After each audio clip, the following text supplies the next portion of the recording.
السلام علیکم ورحمۃ اللہ وبرکاتہ۔ معزز سامعین اور عزیز طلباء،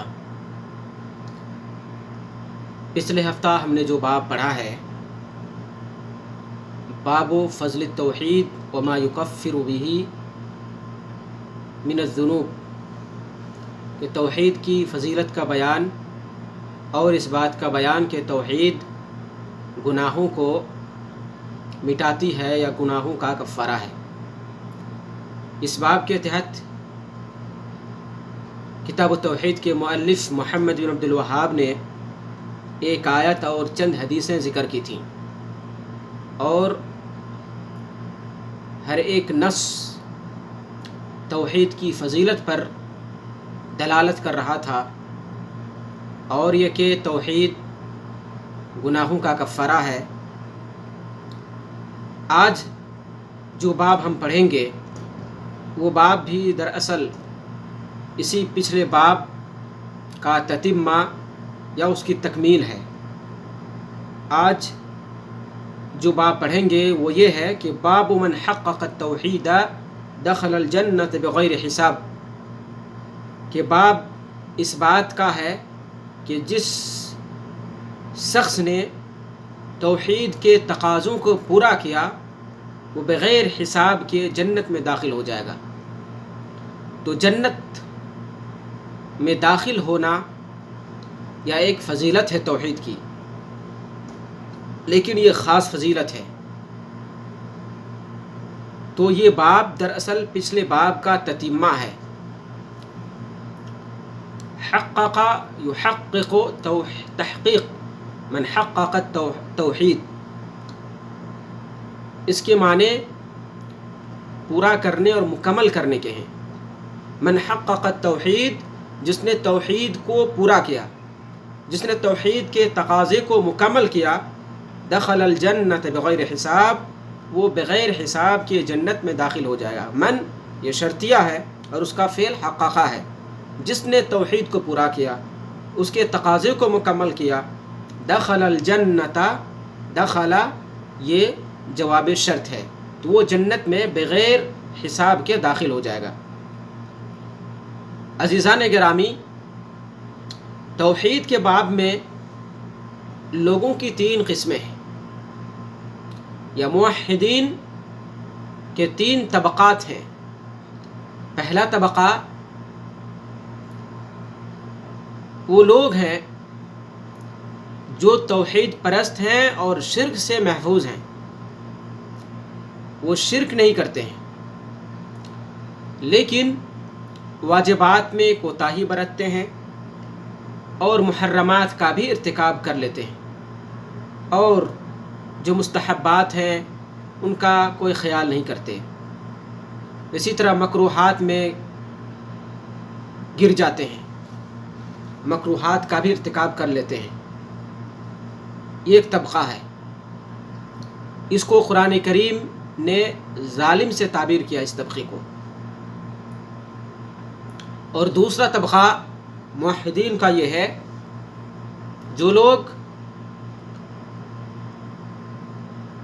توحید پرست ہیں اور شرک سے محفوظ ہیں، ساتھ ہی اللہ کے واجبات، اللہ کی واجب کی ہوئی چیزوں کو بجا لاتے ہیں، اور اللہ کی حرام کردہ چیزوں سے اجتناب کرتے ہیں، لیکن مستحبات، سنن اور نوافل کا اہتمام نہیں کرتے۔ اسی طرح سے بسا اوقات مکروہات کا بھی ارتکاب کرتے رہتے ہیں۔ اس طبقہ کو قرآن کریم نے مقتصد یا ابرار کے لفظ سے ذکر کیا ہے۔ موحدین کا تیسرا طبقہ وہ لوگ ہیں جو توحید پرست ہیں، شرک سے محفوظ ہیں، اللہ کے واجبات کو کما حقہ ادا کرتے ہیں، اور محرمات سے کلی اجتناب کرتے ہوئے مستحبات کا بھی خوب اہتمام کرتے ہیں، سنن نوافل کا اہتمام کرتے ہیں، اور مکروہات سے بھی اپنے دامن کو بچا لیتے ہیں، مشتبہات سے بھی بچ جاتے ہیں، اور اللہ پر کامل یقین اور اللہ پر کامل بھروسہ رکھتے ہیں۔ اس طبقے کو قرآن کریم نے سابقم بالخیرات کہا ہے۔ تو توحید کے باب میں لوگوں کی 3 قسمیں ہیں یا 3 طبقات ہیں۔ ایک پہلا طبقہ ظالم کا طبقہ ہے، دوسرا طبقہ مقتصد ہے یعنی متوسط طبقہ ہے، اور تیسرا طبقہ ہے سابق بالخیرات، جو توحید پر عمل کرتے ہیں، شرک سے کلی اجتناب کرتے ہوئے محرمات سے بھی کلی اجتناب کرتے ہیں اور اوامر کو بجا لاتے ہیں۔ تو تینوں طبقے میں توحید ہے اور شرک سے اجتناب ہے، لیکن اوامر اور نواہی کے باب میں تینوں طبقے میں فرق ہے۔ تو جو آخری طبقہ ہے سابقم بالخیرات، جو توحید پرست ہیں، موحد ہیں، شرک سے کلی اجتناب کرتے ہیں، واجبات کو بجا لاتے ہیں، محرمات سے کل اجتناب کرتے ہیں، سنن نوافل کا اہتمام کرتے ہیں، الغرض کہ ہر وہ عمل کرتے ہیں جو اللہ کو پسند ہو اور ہر اس فعل سے رک جاتے ہیں جو اللہ کے غضب کا سبب ہو۔ تو یہ سابق بالخیرات ہے۔ اللہ رب العالمین نے سورہ فاطر میں فرمایا ثم اورثنا الكتاب الذين اصطفينا من عبادنا فمنهم ظالم لنفسه ومنهم مقتصد ومنهم سابق بالخيرات بإذن الله ذلك هو الفضل الكبير، کہ پھر ہم نے کتاب کا وارث اپنے بندوں میں سے چنندہ لوگوں کو بنایا، فمنهم ظالم لنفسه، ان میں سے بعض اپنے اوپر ظلم کرنے والے ہیں، ومنهم مقتصد، اور ان میں سے کچھ لوگ میانہ روی اختیار کیے ہوئے ہیں، توسط کی راہ اختیار کیے ہوئے ہیں، ومنهم سابق بالخیرات باذن اللہ، اور ان میں سے کچھ لوگ خیر کے باب میں ایک دوسرے پر سبقت لے جاتے ہیں اللہ کے فضل سے، ذلک هو الفضل الکبیر، اور یہ بہترین اور یہ بہت بڑا فضل ہے، بہت بڑا کرم ہے اللہ رب العالمین کا۔ تو توحید کے باب میں لوگوں کی 3 قسمیں ہیں۔ یہ جو آخری قسم ہے یا جو آخری طبقہ ہے، یہ آخری طبقہ دراصل بغیر حساب و کتاب کے جنت میں داخل ہو جائے گا۔ من حقق التوحید دخل الجنت بغیر حساب، جس کسی نے بھی توحید کو مکمل کیا، اس کے تقاضوں کے مطابق عمل کیا، تو وہ بغیر حساب اور بغیر عذاب اور سزا کے جنت میں داخل ہو جائے گا۔ اس باب کے تحت مؤلف رحمۃ اللہ علیہ نے 2 آیتیں ذکر کی ہیں اور ایک لمبی حدیث ذکر کی ہے۔ پہلی آیت مؤلف رحمۃ اللہ علیہ کہتے ہیں وقول اللہ تعالی ان ابراہیم کان امۃ قانتا للہ حنیفا ولم یک من المشرکین، یہ سورۃ النحل کی آیت ہے، آیت نمبر 120۔ ان ابراہیم کان امہ، بے شک ابراہیم ایک امت تھے۔ امت اس جگہ امام، قدوہ اور پیشوا کے معنی میں ہے۔ اس سے پہلے میں نے بتلایا تھا کہ امت قرآن کریم میں 4 معنوں میں مستعمل ہوا ہے۔ ایک معنی یہ ہے یعنی امام اور پیشوا، جیسے کہ اس آیت میں ہے۔ دوسرا معنی جماعت اور قوم، جیسے کہ پہلے باب میں ایک آیت گزری ہے وَلَقَدْ بَعَثْنَا فِي كُلِّ أُمَّةٍ رَسُولًا أَنِ اعْبُدُوا اللَّهَ وَاجْتَنِبُوا الطَّاغُوتَ، کہ ہم نے ہر امت میں یعنی ہر قوم میں ایک رسول بھیجا، أَنِ اعْبُدُوا اللَّهَ، تاکہ لوگوں کو یہ پیغام سنائیں کہ اللہ کی عبادت کرو اور طاغوت سے بچو۔ اسی طرح امہ زمانے کے معنی میں، ایک مدت کے معنی میں بھی قرآن میں استعمال ہوا ہے۔ حضرت یوسف علیہ السلام کے قصے میں یہ ہے فقال الذي نجا منهما وادكر بعد امہ، بادشاہ کا ایک ساقی تھا، جو ساقی پہلے حضرت یوسف علیہ السلام کے ساتھ جیل میں تھا۔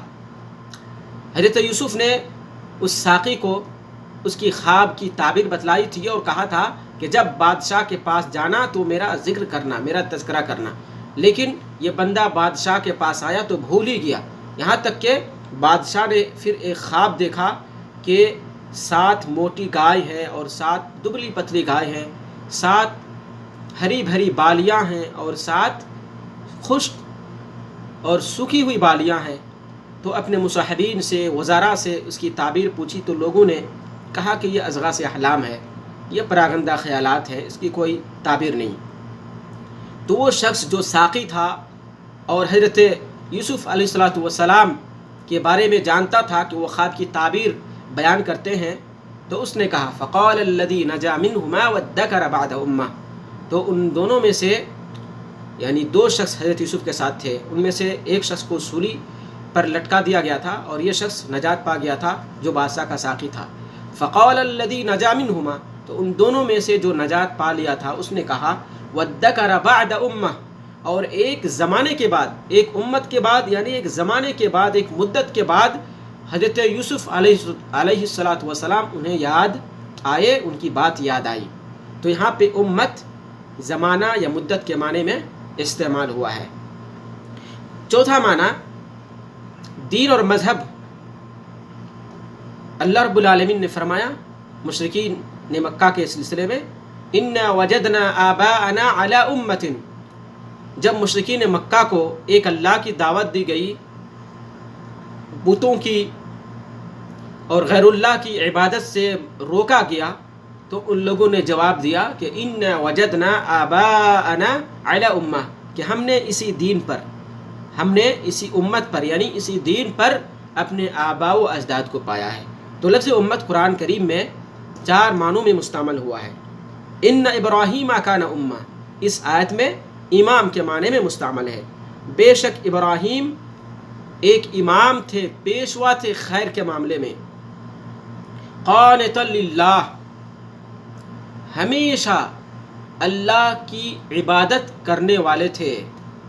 قانتا للہ، قنت یقنتو ہمیشہ عبادت کرنا، قنت یقنتو کا معنی ہے ہمیشہ عبادت کرنا۔ قانتا للہ، اللہ کا ہمہ وقت فرما بردار تھا۔ حنیفاً، حنیفاً، حنف یحنف، اس کے معنی ہوتے ہیں مائل ہو جانا، جھک جانا۔ حنیفاً، شرک سے وہ مائل تھے، شرک سے الگ تھے، کنارہ کش تھے، اور اللہ کی طرف یکسو ہو کر عبادت کرنے والے تھے۔ تو حنیفاً، شرک سے کنارہ کش جو شخص ہوتا ہے اس کو حنیف کہتے ہیں، حنیفاً۔ ولم یک من المشرکین، اور مشرکوں میں سے حضرت ابراہیم نہیں تھے۔ ولم یک من المشرکین، یہ تاکید ہے، لفظ حنیف، لفظ حنیفہ کی تاکید ہے۔ ولم یک من المشرکین، اور مشرکوں میں سے نہیں تھے۔ تو اس آیت کریمہ کے اندر حضرت ابراہیم کے 4 اوصاف ذکر کیے گئے ہیں۔ وہ امام اور پیشوا تھے، قانتا للہ، اللہ کی ہمہ وقت عبادت کرنے والے تھے، حنیفاً، وہ مخلص تھے، لم یک من المشرکین، ولم یک من المشرکین، وہ مشرکوں میں سے نہیں تھے۔ ان سے پوری زندگی میں بچپن سے لے کر آخری زندگی تک، موت تک، کبھی شرک سرزد نہیں ہوا، نہ شرک اصغر، نہ شرک اکبر، نہ شرک جلی، نہ شرک خفی۔ تو اس آیت کریمہ میں جو حنیفاً اور ولم یک من المشرکین ہے، یہ موضع شاہد ہے، اور وجہ استدلال یا وجہ شاہد، وجہ استشہاد یہ ہے کہ حضرت ابراہیم مخلص تھے، توحید پرست تھے، ولم یک من المشرکین، اور مشرک نہیں تھے، وہ ان سے شرک سرزد نہیں ہوا۔ تو حضرت ابراہیم علیہ السلام قیامت کے دن بغیر حساب کتاب کے جنت میں داخل ہو جائیں گے۔ اس آیت کا تقاضا یہ ہے کیونکہ حضرت ابراہیم علیہ السلام موحدوں کے سردار اور امام اور پیشوا تھے۔ کانا امہ، جتنے بھی توحید پرست ہیں، جتنے بھی موحد لوگ ہیں، جتنے بھی مسلمان ہیں، سب کے پیشوا ہیں، وہ سب کے امام ہیں وہ۔ اور اللہ پر ان کا توکل اتنا مضبوط تھا، اللہ سے ان کا رشتہ اتنا مضبوط تھا کہ جب ان کی قوم نے ان کو سزا دینے کے لیے آگ جلائی، آگ سلگائی، تو حضرت ابراہیم علیہ الصلوۃ والسلام کے چہرے پر کوئی شکن نہیں تھا، کوئی خوف نہیں تھا، کوئی ڈر نہیں تھا، کیونکہ انہیں معلوم تھا کہ اللہ ہی نفع و نقصان کا مالک ہے۔ اگر اللہ چاہے تو اس آگ کی جو جلانے کی صفت ہے اسے سلب کر لے گا اور مجھے صحت و سلامتی کے ساتھ اس آگ سے نکال دے گا، اس آگ کو میرے لیے ٹھنڈا بنا دے گا۔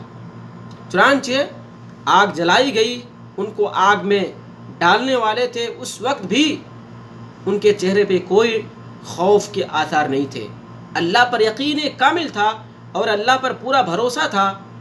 رب کریم کے ساتھ حضرت ابراہیم نے جیسا گمان کیا، جیسا حسن ظن رکھا، ویسے ہی ہوا۔ اللہ رب العالمین نے کہا یا نار کونی بردا وسلاما علی ابراہیم، اے آگ تو حضرت ابراہیم کے لیے سراپا سلامت اور سراپا ٹھنڈک بن جا۔ آگ سراپا ٹھنڈک بن گئی، سراپا سلامت بن گئی، آگ کے اندر جلانے کی صفت تھی وہ ختم ہو گئی۔ دوسری آیت مؤلف رحمۃ اللہ علیہ نے یہ بیان کی ہے والذین هم بربهم لا یشرکون، اور وہ لوگ ہیں جو اپنے رب کے ساتھ شریک کسی کو نہیں ٹھہراتے ہیں، رب کے ساتھ شرک نہیں کرتے ہیں۔ یہ آیت سورۃ المومنون کی ہے۔ اس سورہ کے اندر رب کریم نے مومنوں کے کئی اوصاف ذکر کیے ہیں، کئی آیتیں ذکر کی ہیں جو مومنوں کے اچھے اوصاف سے متعلق ہیں۔ والذین هم بربهم لا یشرکون، ان مومنوں کی ایک اہم صفت یہ ہے کہ وہ اپنے رب کے ساتھ کسی کو شریک نہیں ٹھہراتے ہیں۔ اس آیت یہ چند آیات جن میں اللہ رب العالمین نے مومنوں کا اوصاف بیان کیے ہیں، ان اوصاف کو ذکر کرنے کے بعد اللہ رب العالمین نے فرمایا اولئک یسارعون فی الخیرات، کہ یہ وہ لوگ ہیں جو خیر میں بڑی تیزی دکھاتے ہیں اور خیر کی راہ میں ایک دوسرے سے آگے بڑھنے کی کوشش کرتے ہیں۔ تو یہ سابق بالخیرات یعنی خیر کی راہ میں ایک دوسرے پر سبقت لے جانے والے ہیں۔ تو ایسے مومنین جو توحید کے اعلیٰ درجے پر فائز ہیں، ان کی ایک صفت یہ ہے کہ وہ اللہ رب العالمین کے ساتھ کسی کو شریک نہیں ٹھہراتے۔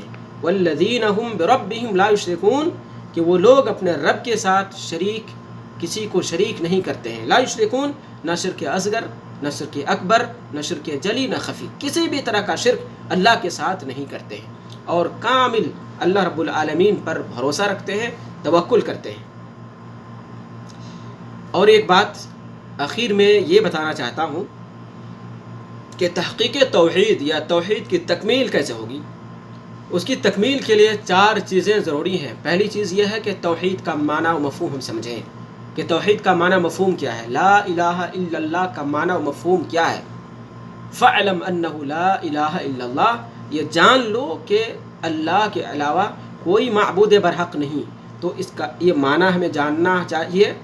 اور پھر توحید کا معنی و مفہوم جان لینے کے بعد اپنے دل میں اس کا عقیدہ رکھ لیں، اعتقاد ہمارا یہ ہو، دل ہمارا یہ گواہی دے کہ اللہ کے علاوہ کوئی معبود نہیں۔ اس کے بعد زبان سے کلمہ لا الہ الا اللہ کا اقرار کریں، توحید کا اقرار کریں۔ اور چوتھی چیز توحید کے تقاضوں پر عمل کریں۔ جب ہم نے یہ اقرار کر لیا کہ اللہ کے علاوہ کوئی معبود برحق نہیں، تو اس معبود کی عبادت کرنی ہے، اس معبود کی فرمانبرداری کرنی ہے، اس کے احکام کی بجاوری کرنی پڑے گی نا۔ اور اس رب نے جن چیزوں کو حرام قرار دیا ہے ان چیزوں سے کلی اجتناب کرنا پڑے گا۔ یہ ہے توحید کے تقاضے۔ ایسا نہیں کہ ایک آدمی صرف کلمہ لا الہ الا اللہ کہہ دیا اور وہ جنت میں بغیر حساب و کتاب کے داخل ہو جائے گا، نہیں۔ توحید بھی بہت مشکل چیز ہے یا بہت آسان بھی چیز ہے۔ تو پہلے توحید کا معنی سمجھیں، پھر اس معنی کا اعتقاد ہمارے دل میں ہو، پھر زبان سے ہم توحید کا اقرار کریں اور توحید کے تقاضوں پر عمل کریں۔ اللہ نے جن چیزوں کے کرنے کا حکم دیا ان کو بجا لائیں، اور جن چیزوں سے روکا ہے ان چیزوں سے رک جائیں، سنن نوافل کا اہتمام کریں۔ جب ایک بندے کے اندر یہ 4 چیزیں پیدا ہو جاتی ہیں تو سمجھیے وہ توحید کے اعلیٰ درجے پر فائز ہو جاتا ہے، اور ایسا ہی شخص، ایسا ہی بندہ جنت میں بغیر حساب و کتاب کے داخل ہو جائے گا۔ آگے مؤلف رحمۃ اللہ علیہ نے ایک لمبی حدیث ذکر کی ہے، انشاءاللہ العزیز ہم اس حدیث کو اگلے درس میں پڑھیں گے۔ اللہ سے دعا گو ہوں کہ اللہ رب العالمین ہم تمام لوگوں کو توحید پر قائم اور دائم رکھے۔ اللہ رب العالمین ہمیں ان لوگوں میں سے بنا دے جو لوگ بغیر حساب و کتاب کے جنت میں داخل ہو جائیں گے، توحید کے اعلیٰ مقام پر ہمیں فائز فرما دے۔ آمین۔ والسلام علیکم ورحمۃ اللہ وبرکاتہ۔